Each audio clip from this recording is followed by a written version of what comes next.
afternoon. It is October 31st, and welcome to the Panther News Network. I'm Chaz Nolan. I'm Carlton Lawrence. And I'm Jalen Spice, and here's what's going on today. James Whitey Bolger has been found dead at 89 years old. Bolger embarked on a journey of crime starting at just 14 years old. Later in the 1970s, he became a prominent figure in Boston's organized crime scene. From 1975 to 1990, Bolger also served as an FBI informant while also building his own criminal network. After fleeing from the Boston area in 1995, Bolger landed himself on the FBI's 10 most wanted fugitives list. In 2011, he was captured in California after being on the run for 16 years and found guilty of federal racketeering, extortion, conspiracy, and 11 murders. With a lifelong of crime and families ruined due to many of Bolger's actions, he created many enemies.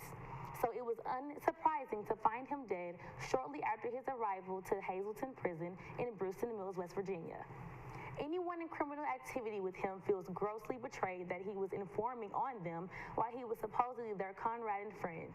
And anyone committed to law enforcement wouldn't consider him a legitimate informant because he just manipulated the law enforcement to carry out criminal activity, including murders. Inside a maximum security call at Hazleton, Bolger was most likely attacked between the times of 6 a.m. when cell doors were unlocked so inmates could go to breakfast and 8 a.m. When rounds were made by the prison staff, federal prison employees said that Bolger did not come from his cell for breakfast. When they went to go check on him, he was found unresponsive and wrapped in blankets. When they tried shaking him for a response, blood splattered the floor and they realized that he was dead. He was being beyond recognition, and a senior law enforcement official was told by a federal official that this was an organized crime affiliated with the mob. The attack occurred only 24 hours after two men were seen entering Bolger's cell. After days of ferocious winds and rain, the city of Venice was underwater and at least 10 people were killed throughout Italy. Approximately 70% of Venice was underwater by Monday, according to officials, forcing residents to trudge through knee and waist-high water in some areas.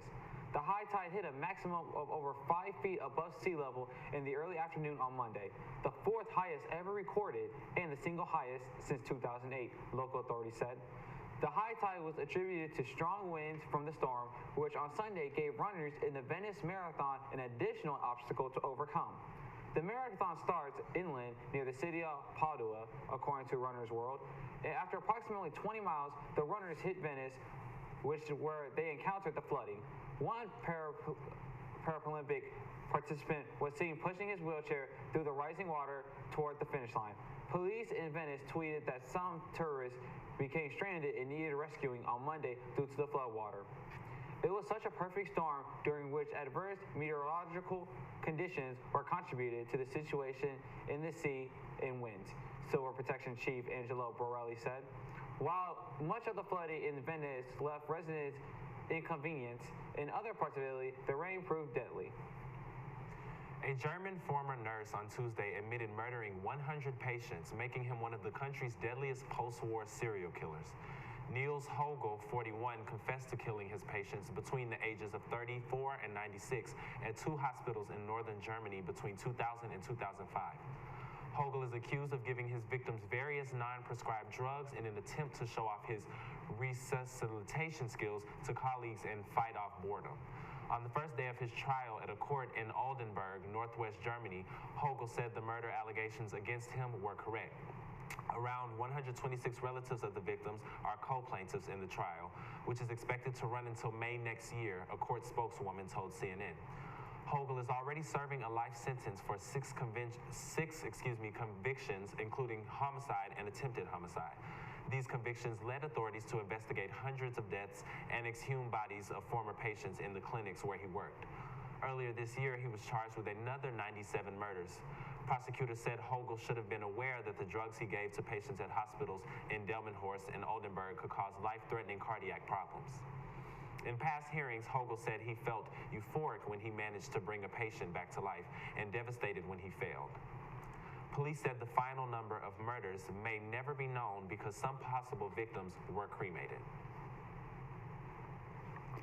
24-year-old Alyssa Shepard was taken into police custody at the Fulton County Jail, but was released Tuesday night on a $15,000 bond after causing a fatal crash in Rochester, Indiana on Tuesday morning.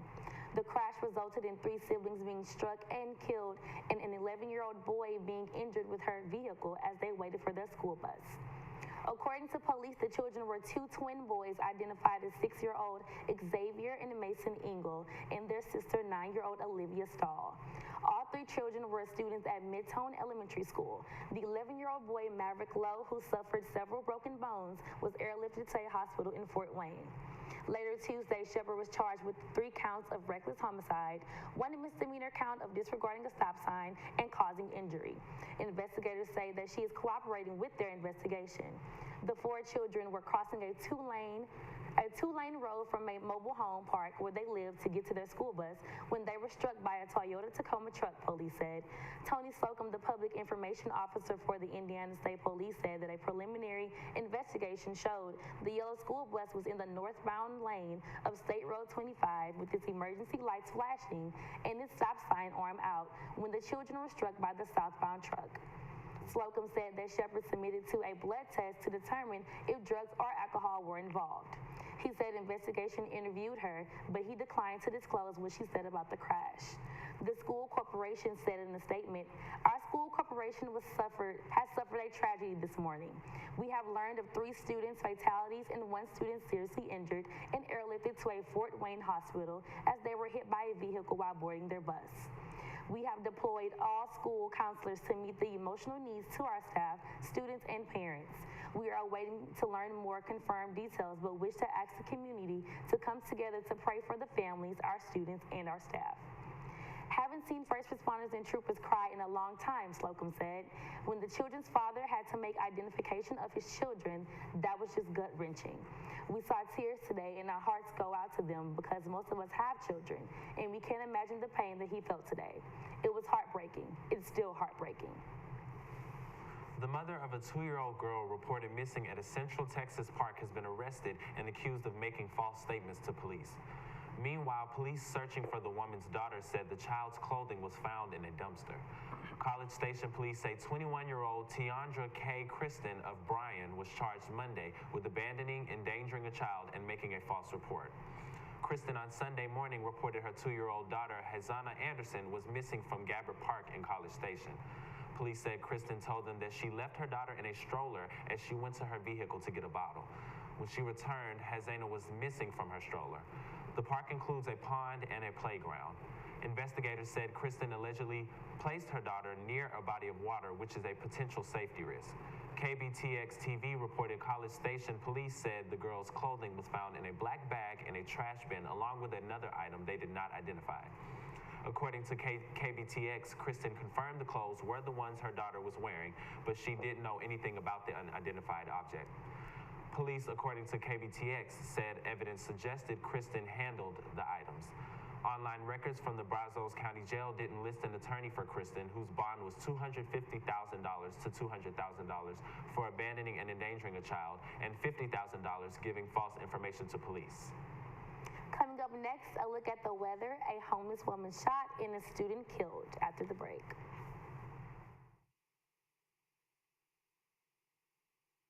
Prairie View A&M University is about the students. Students don't just come here for the education. They come for the faculty, for the creativity, the camaraderie, an excellent standard of living, and the school spirit. They come here to gain something profound and to give something back. Students come for the tradition of excellence. This is Prairie View A&M University. Our tradition, your opportunity.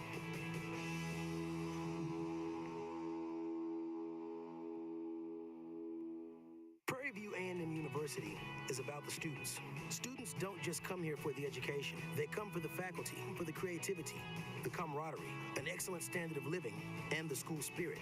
They come here to gain something profound and to give something back. Students come for the tradition of excellence. This is Prairie View A&M University. Our tradition, your opportunity.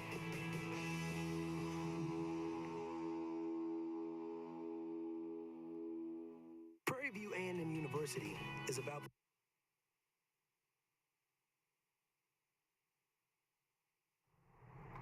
welcome back. According to the weather app, expect a stormy Halloween today with the high chances of rain and a high of 79 and a low of 55. Police are looking for a man who shot a woman point blank in a homeless encampment tent Tuesday night across the parking lot from Minute Maid Park in downtown Houston, police said. The gunman was last seen running away from the encampment tucked under the East X Freeway around 9 p.m. in the 1900 block of Commerce after the fatal attack, Houston Police Lieutenant Larry Crossan said. The woman was shot in the head and died.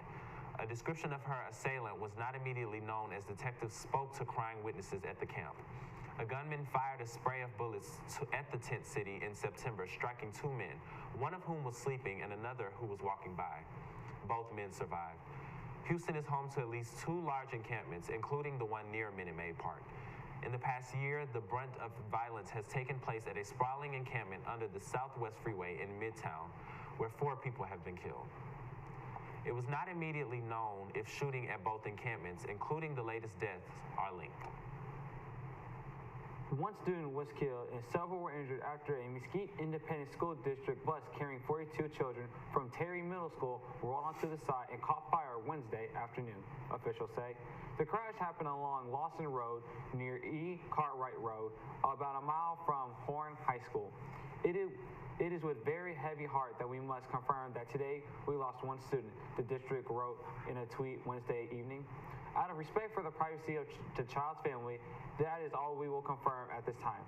7 people were transported to the hospitals, 3 students and 3 police officers, and the bus driver with injuries that were not life-threatening, according to Mesquite Police. The remaining 38 students were taken to Terry Middle School to be reunited with their families, the district said.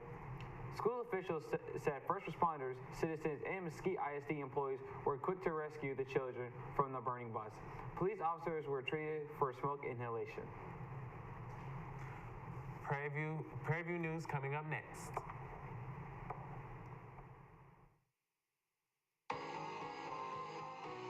We need you to support the Panther Excellence Fund. We rely on your support to help us with our motto: all out, all game, all season. Your contribution is a home run we need. We need you to support the Panther Excellence Fund. I'm Vernon Bland, former student athlete and baseball Hall of Famer. I now have the honor of serving as a softball coach at our alma mater. We charge our student athletes every day to strive for excellence, and they have met the challenge. Now it's your turn. We need you to support the Panther Excellence Fund. Hey Panther Nation, it's Coach Tacho Tyler, 2-time Hall of Famer and current head volleyball coach here, and we need you guys to support the Panther Excellence Fund. We need you. Support the Panther Excellence Fund. As a 12-time champion, as a former student athlete, assistant coach, now head coach, I've witnessed firsthand how teamwork creates success. We need your support to help propel us to new heights.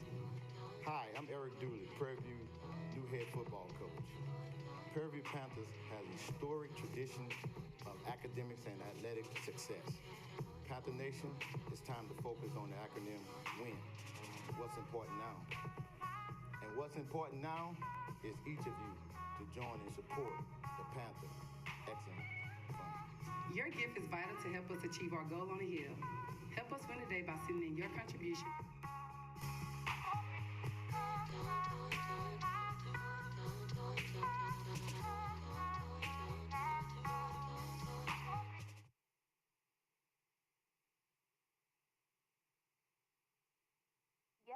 Welcome back. Yesterday from the hours of 8 p.m. to 10 p.m., Prairie View's Communication Department presented the legendary Haunted in Hilliard Hall. Many of Prairie View's communication students served as ghosts, ghouls, and goblins to provide a night of fun, scares, and terror. Let's take a look.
Wasn't that an awesome video? Guys, have y'all ever been to a haunted house before?